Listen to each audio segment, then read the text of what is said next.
Hello, I'm John Aldridge and I'm watching the Redmen TV.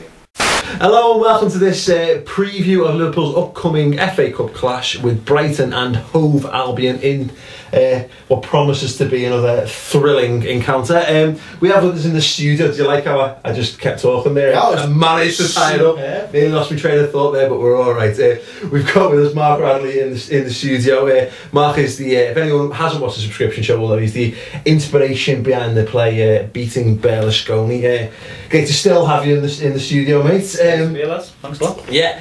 Okay, FA Cup coming up, Christoph. Obviously we did them in the Carling Cup last time the two sides met, so they're not quite the unknown quantity. Obviously, for those with short memories, how did we get on against them last time? We beat them 2-1, Paul. Of course we did. Bellamy scored their out and they scored a penalty because of a Cara error. Cara error? Well, it was actually a Jay Spearing error and Cara made the foul. This is true. This is true. Now, obviously, it's a little bit harder to sort of find out facts on the likes of Brighton because, of course, the website's gone. Yes, precisely. Anyway, but because I've asked you to sort of to look into some danger men, you've obviously done some severe digging, found out the ins and outs of the best players they've got and who we should expect to cause us what? No one. No, sorry, noon. Yes! Yes! Winner! He had a belter last time. That was it. That was it. Scouse lads, had a belter. Really? No more? No, that was it. That's it. Oh no, Vicente from Valencia. I'm kidding. Formerly of Valencia, yeah. Anything you know about him? Nothing. I had him on CM2, he was a beast. I had him on CM3, he was a beast. And I had him on Footy Manager game. Well, I had him in the Footy Manager game, as I call you, at Atletico. I was Valencia, he was the star left winger of my team, and therein is the sum total of my knowledge of him. He's Spanish? Yes, he is, and Gus Poyets, their manager. And Gus Poyets is their manager, yes. And they play at the Amex Arena. If you say so. Yeah, and they play in blue and white stripes. Obviously, well, it's the FA Cup, and to throw a cliche out there, anything can happen. Although we do have them at home this time around. Essential in Alaska, as always. Another wonderful cliche. There you go. It's going to be a cup final for them. Another one. You know, we'll be playing like it is. Any more? Any more? You'll be sick as a dog. Sick as a parrot. Yeah, you go. But yeah, it's going to be another great occasion. Obviously at Anfield, obviously we're pushing for fourth, and the league's obviously important for us. But it'd be nice to get to Wembley on 2 occasions. So FA Cup's obviously that little bit more prestige as well. And I think if we can get to Wembley a couple of times this season, it'll obviously make the difference in keeping some of the. It's about breeding winners as well, isn't it? Yeah. And if we can win a cup or we can win 2 cups, then fucking right. Yeah. Puts in good stead for next season. And I'm all for fucking winning cups and holding cups. Sure, why not? No, it's true though, isn't it? Is that there's nothing quite like the feeling of winning silverware to get the feeling back, like to get that winning feeling back. And there is nothing like a good old-fashioned cup final. At this point, I must say, congratulations to anyone who got a final ticket for the Carling Cup. I'm really pleased for you. No, congratulations to anyone who's going, you lucky bastard. Yeah, anyone who went down to Brighton deserves it. We said this, anyone who went to Exeter and went to Brighton and all that fully deserves it. Those who just looked out on one on a ballot then. No, fair play. But no, it'd be nice to get to it's going to be interesting if we manage to get to the FA Cup final. If all the games are at home, there's going to be exactly the same situation again, aren't there? Like you mean, because so many people will have had tickets for it.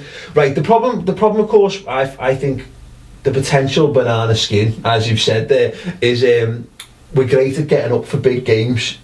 Man United notwithstanding at the weekend, which if you want to hear a little bit more about, then please do watch our subscription show this week. A good 40 minutes. Yeah, definitely. But no, the thing is, we're at Anfield, we know that we can get the crowd gets up and the players get it for these big games. How do you reckon we're going to fit? Obviously, Brighton did a good footballing side. I think they are, aren't they? I think that will actually lift us a little bit, because I think if it was somebody from a lower league that don't play good footy, lump it. But I think the crowd, I'm genuinely excited to watch them play, because they do play expansive football, and I think that's good to watch, isn't it? And because you're off on a Sunday. And because it's 4:30 on a Sunday. And it's your first FA Cup game you get to go to the season, like. Yeah, good one that like. But no, it's. I think that I'd be more worried, and as we have seen a lot of times, we're obviously now infamous for our home draws. You'd worry, even at a lower division side, coming and parking the bus, it's still difficult to score, isn't it? And this is it. And I never worry so much about teams that come to try and play football against us. I mean, do you think if they come and play footy, it'll play into our hands a little bit? I think in some ways, yeah. I think, but you know, they've got some good players. They've got some good young players, and it's not just it's a trip for Wembley for them as well. I mean, obviously, there's a few more rounds to go. That they'll have that as their mate to them. They'll be playing for that one game, but it's also like a trial for them. You know what I mean? Some of them, they've still got hope. Some of them players to maybe aspirations to play for bigger teams or bigger clubs.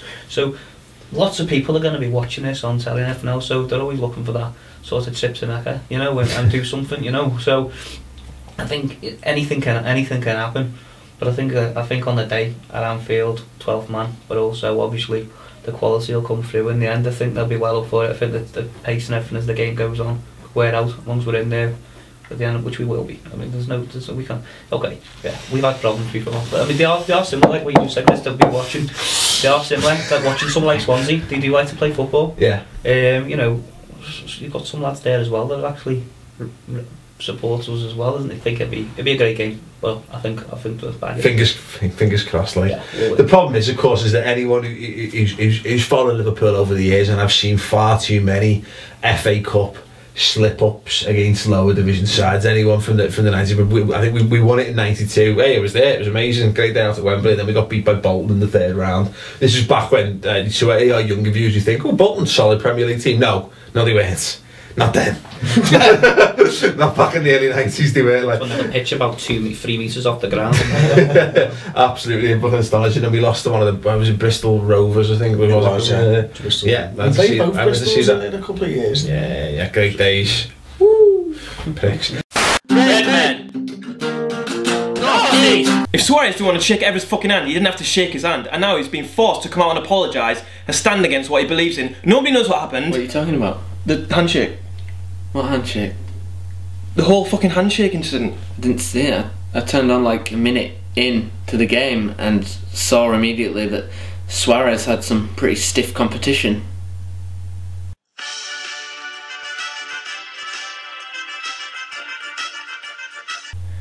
Yeah, Rio Ferdinand clearly had a rush of blood to the head as a result of the handshake incident that happened a couple of minutes before that. And obviously Rio refused to shake Suarez's hand as well. Well, Suarez is probably pretty glad, as it looks like Rio's been busy shaking something else.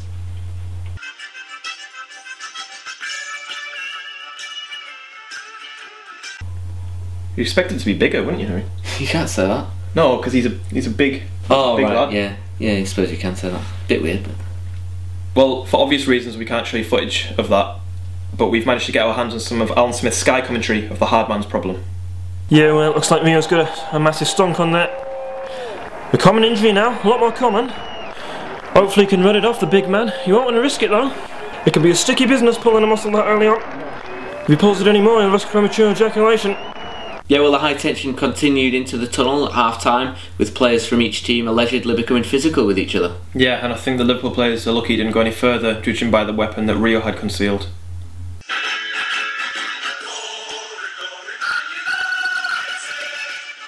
To be honest, if it came to a fight, I reckon Liverpool would definitely win, because Man U don't have any pretty hard players, do they? They had one that was pretty hard.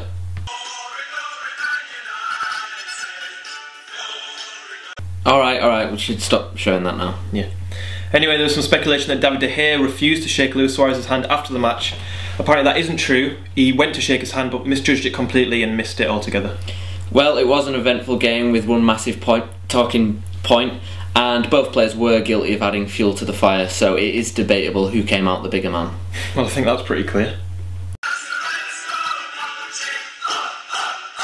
Redmen!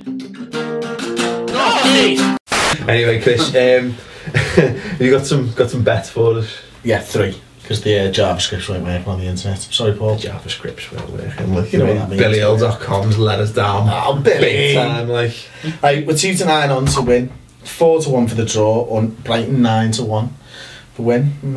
Liverpool 4-0, it's only 10-1, so not worth any money at all there. Really? 2-1, 17-2, but that's about it really. I'd be interested to see the team, Mark. What do you think he'll play? This cup run's going to become more important, and I think if we can get to, because don't forget there's other avenues into getting to Europe now from that. So I think he'll certain players will be rested. I think, but I think you might see Maxi come in and Jojo and yeah. I'll freshen it up a little bit as well. It's going to be interesting going, Chris. You've got the starting lineup from when we played them in the Carling Cup, which was Rayner in goal. Yeah. Kelly right back. I was going to say, poor old Downey. I know. Since when does a Liverpool second choice keeper not even get the Carling Cup games? Like, you know what I mean? That's sorry, how shit must you be? No, I'm only messing. Like, I'm sure he's boss. Like, although he does have the short sleeve keeper shirt, but I think you can only get away with it if you're a kicker CS. Keep fit. I haven't been even with the reserves. You know what I mean? Jojo gets there, and we've had people still going in the reserves to be able to keep fit, but he's not even playing. Well, Brad Jones played for the academy side the other week. Like. So that is it. Like anyway, sorry. Carrer and Coates. So I think the same centre back pairing. To be honest, they played. Robinson played left back, but obviously he won't play this time around. Cal played right wing. Spiro and Lucas in the centre. That was, in fact, was that the game that Lucas got injured in? No, it was Chelsea, wasn't it? It was Chelsea in the next round. Maxi played left wing, and Bellamy and Suarez played up front.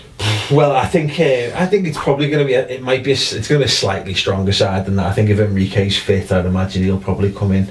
He'll probably keep his place. I'd like to see Johnson playing left back again and Kelly playing right back. That's definitely a possibility. Like I think Kelly's almost guaranteed to get a start in that game, and I think he deserves it. He must wonder what he's got to do to get a first team place. Although that said, he wasn't great against Spurs. He didn't have his best game at right back. Although he didn't by any stretch of the imagination. He didn't have a scare, like, did he? Oh god, no, he most certainly didn't. Right, so next on the line time, Mark, score prediction. Next on the line, I'm going to go with 3-1 to us. Who's scoring? There's going to be a shock, I reckon we're going to have a goal from somewhere different this week. I think Pepe. Not that different. I think if Bellamy comes on, I've got more confidence in Bellamy scoring than anybody else. I think Bellamy will get one, and I think probably see a shock, say, from someone like Coates from I was something. Thinking of Coates. I just grab by the horns. But I think I don't think Bellamy's going to play. I think you got to rest his knees for this game. Like I think we can. Show predictions, then, mate. I'm going to go 2-1, and I agree, Coates. I'm going to say this is going to be the game when we start to go with some goals now. It could be. I think it's one of those. If we get a couple of early goals, it'll take the pressure off big time, and it could be a sort of a 4-0er. But by the same token, it could just be, the smart money's probably on a 1-1 draw, isn't it? Like, because there's certainly the form guys would suggest as much. Anyway, I'm gonna have a sit down and a one-to-one interview with I know. Not with you. Oh. But before we do that, obviously for people watching this particular show, obviously the play is doing the rounds at the minute. Beating Berlusconi's out there. Where's it at the minute? It's touring all over the UK. It's just had a couple of nights in Jersey, a couple of nights in Ipswich last week. It's going all across the UK.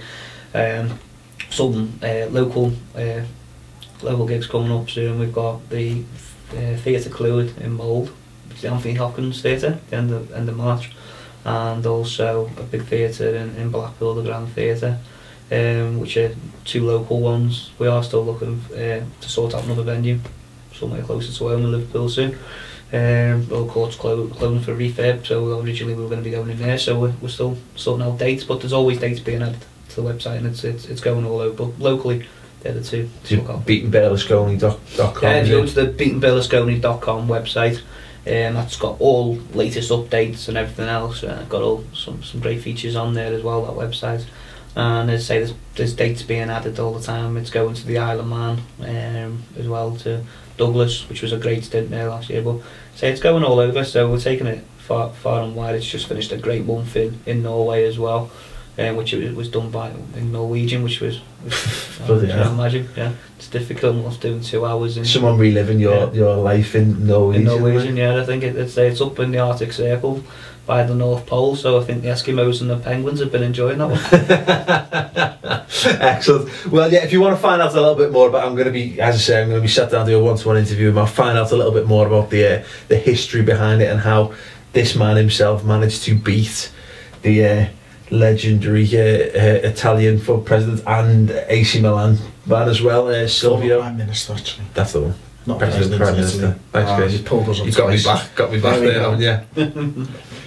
Yeah, anyway, yeah, if you want to find out more about that, please do tune into that show. But that'll do us for the Brighton preview. Don't forget to leave your match predictions in the comments below. How do you think Liverpool are going to line up? Don't forget to give the video a little thumbs up and a like as well, because we got slammed by the man trolls at the weekend. So don't forget to give us a like, give us a thumbs up, and don't forget to tell your mates to watch the show as well. So thanks very much for watching. Thanks very much, Mark, for coming in. Yeah, thanks very much, Chris. Nice to meet you. Thank you. Yeah, I'll give you a handshake in a second. Sorry, you won't want to lean over. I'll say it. Like you might have to smell me pits. Thanks very much. Thanks very much, Chris. It's been a long day, and we shall see you after the Brighton game at the weekend. Ta-ra.